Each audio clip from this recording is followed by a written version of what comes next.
Joshua, has been in my life for, I don't know, about 6 months now. We moved in with each other. Well, I had him move in with me pretty quickly after meeting him because I rush into things and I dive headfirst into unknowingness. That has not always been a bad thing. Sometimes it has been, but as it proves with my last relationship prior to Joshua, my ex Mark, my ex-husband, we met and I moved in with him about 2 weeks after I met him, and we were together 10 years. So you don't have to know people for years or date them for years in order for things to work out. I mean, ultimately, in the end, it didn't work out, but, you know, it was still very much a wonderful relationship that I do not regret having. Anyway, we're still friends, he and I. He keeps me at arm's length. Perfectly understood, because I can be a little much. And anyway, so Joshua and I moved in with each other fairly rapidly after meeting, you know. And it caused a lot of friction with my friends and family, to say the least, because, well, Joshua's a little rough around the edges, you know. He's not your conventional, you know, storybook, romantic comedy type boyfriend, you know. But he's a wonderful man. I mean, shit, this guy is the bee's knees. Like, he puts me to shame, because when I see how he is, I just feel like, fuck, I could be such a better person. But he's a really good guy, and I learned a lot. And our relationship has been full of hills and valleys, honey. Hills and valleys. I mean, we have been at the brink of, like, murdering each other. But then we're also there for each other when we need each other. And he has proven to be a loyal and worthy companion for me. And I plan on marrying him, hence the reason why I tend to call him my fiance, even though I don't have a ring. But I will get one soon. Joshua has had some health issues from the moment I met him. Not, you know, not from his own doing. Shit just happens sometimes. He didn't know he was as sick as he was when we met, and I brought him in, and then before you know it, boom, major illness, and I had to help him through it, you know. So now he finally got the surgery he was looking for. Now we're going through the healing process. So in this relationship, he has taught me quite a bit, and one of the things that he taught me was selflessness. You see, I used to always be kind of like a selfish kind of person. I mean, not completely selfish. I wasn't like the most selfish person I ever met, but I was pretty self-absorbed, self-centered, to say the least. I was a product of the 70s. It was the beginning of people turning their kids into narcissists, and I definitely had developed some narcissistic traits that I'm not proud of, and I only became aware of well into my adulthood. So did you hear that? I know you heard that. I'm not going to really acknowledge this at the moment, but I've had a ghost that's been in my house since I moved here over a year ago.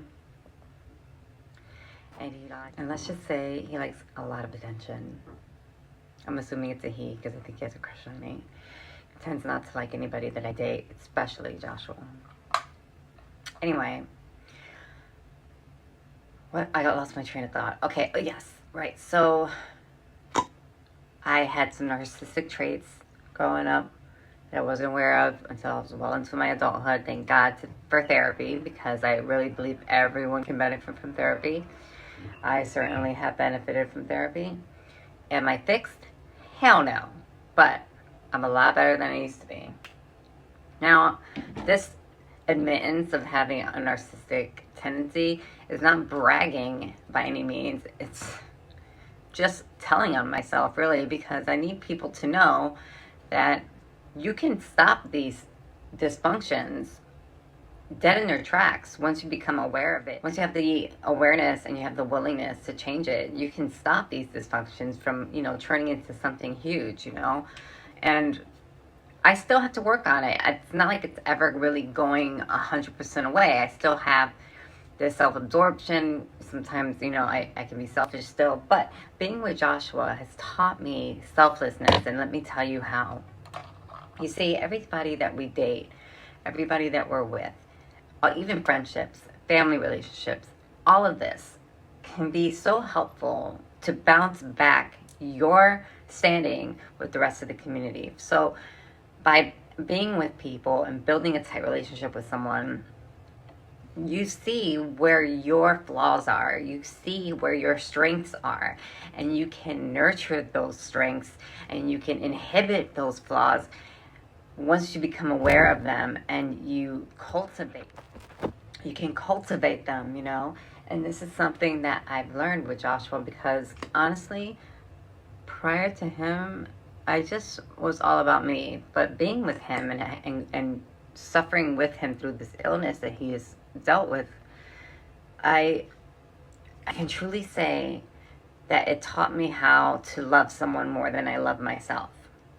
Being with him, and even with my ex-husband taught me a lot of selflessness too, although he can be a pretty selfish person.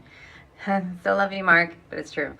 I learned a lot with that relationship and with this one too, but let me tell you something about this boy, Joshua, this man. He is he's like my boyfriend and my kid all at the same time. I know this sounds kind of weird, but let me explain what I mean.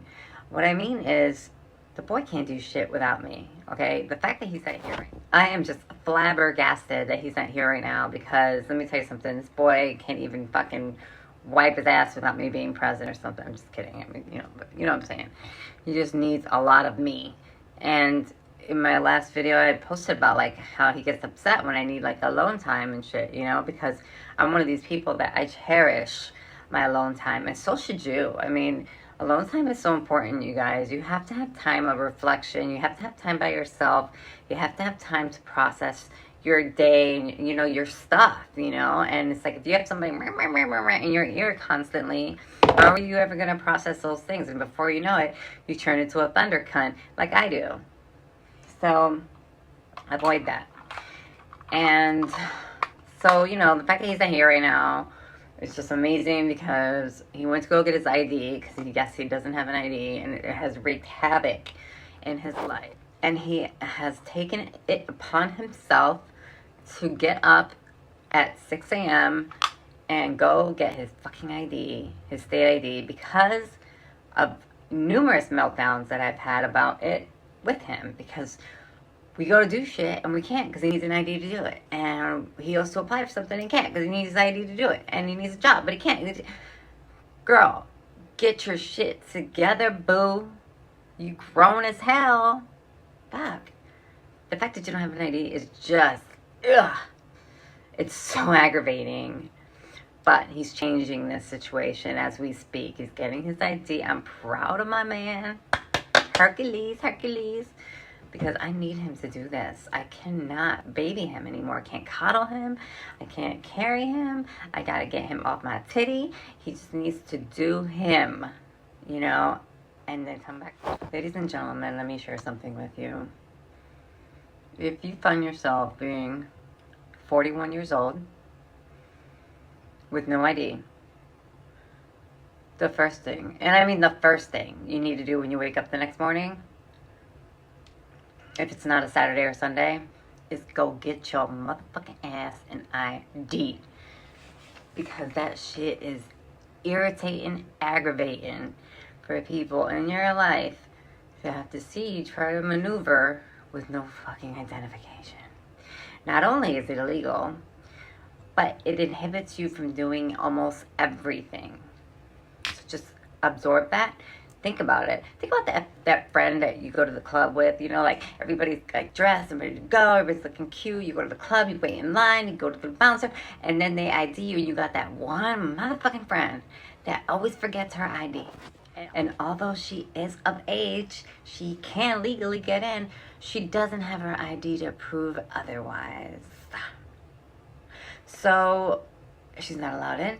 All of you have to go, and it just ruins it for everybody. That's the person that doesn't have their ID in a relationship, okay? So, just take these notes. Get your ID. Anyway, that was it. You know, I'm really glad that he's doing this. I hope that this is a new beginning for him. Now that he has had his surgery and he's in the process of healing, that this is his time to just grow up and be a man and get off my titty and just let me be me and he can be him, but we can still be together. I love you, Joshua. Love you, baby. But you're not my son, honey. You're not my son. All right, listen, I gotta go, you guys. Thank you so much for listening. Thanks for watching my videos. Hit that like or subscribe button, for God's sake. If you find someone that could benefit from watching this video, please send it to them. I mean, it's still the right thing to do. And I hope you guys have a wonderful day. I hope you miss me as much as I miss you. And I'll see you in my next video, bro. Bye.